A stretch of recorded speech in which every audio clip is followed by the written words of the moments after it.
విశాఖపట్నంలో ప్రముఖ ఆధ్యాత్మిక ప్రవచనకర్త ప్రవచన చక్రవర్తి బ్రహ్మశ్రీ చాగంటి కోటేశ్వరరావు సంపూర్ణ శ్రీరామాయణ ప్రవచనములు నేడు ప్రారంభమయ్యాయి. కొమ్మాదిలోని గాయత్రి మహిళా ఇంజనీరింగ్ కళాశాల ప్రాంగణంలో ప్రారంభమైన ఈ ప్రవచనములు 42 రోజుల పాటు కొనసాగుతాయి. ఈరోజు ప్రవచనములో శ్రీరామాయణము యొక్క వైభవము, వాల్మీకి మహర్షి యొక్క గొప్పతనము, నారదుడు వాల్మీకి మహర్షికి చెప్పిన సంక్షేప రామాయణము మరియు శ్రీరామాయణ ఆవిర్భావ ఘట్టములను గూర్చి శ్రీ చాగంటి ప్రవచించారు.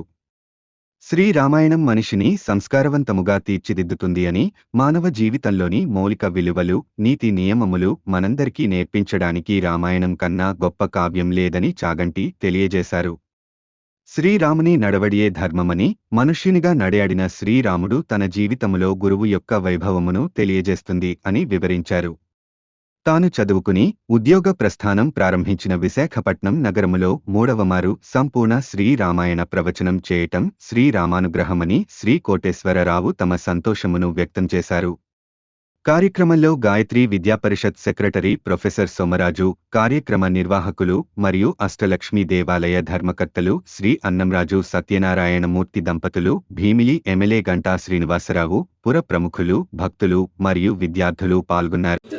అరణ్యం అన్న తర్వాత పక్షులు ఉండవా?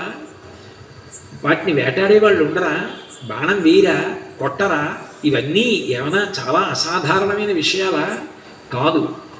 ఆ రోజున వాల్మీకి మహర్షి మనసంతా రాముడు నిండిపోయాడు.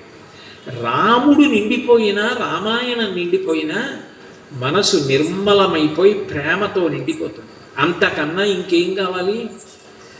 మనిషి మనసు ప్రేమతో నిండిపోయిందనుకోండి, మనిషి ఎవ్వరికి అపకారం చెయ్యడు.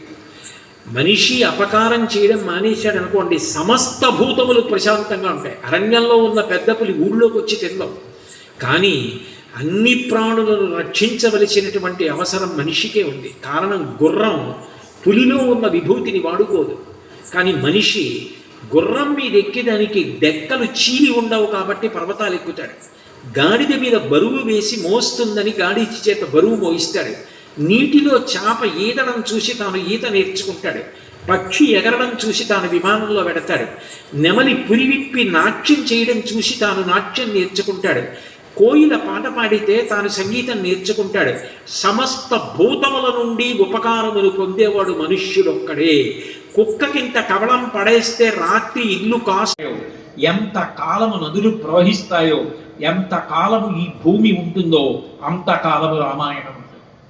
అంటే ఎంతకాలం ఈ పర్వతాలు ఉంటాయో, నదులు ఉంటాయో, భూమి ఉంటుందో అంతకాలమే మనిషి ఉంటాడు. అంటే మనుష్య జాతి ఉన్నంతకాలం రామకథ చదువుకోవలసిందే, రామకథ చెప్పవలసిందే, రామకథ వినవలసిందే.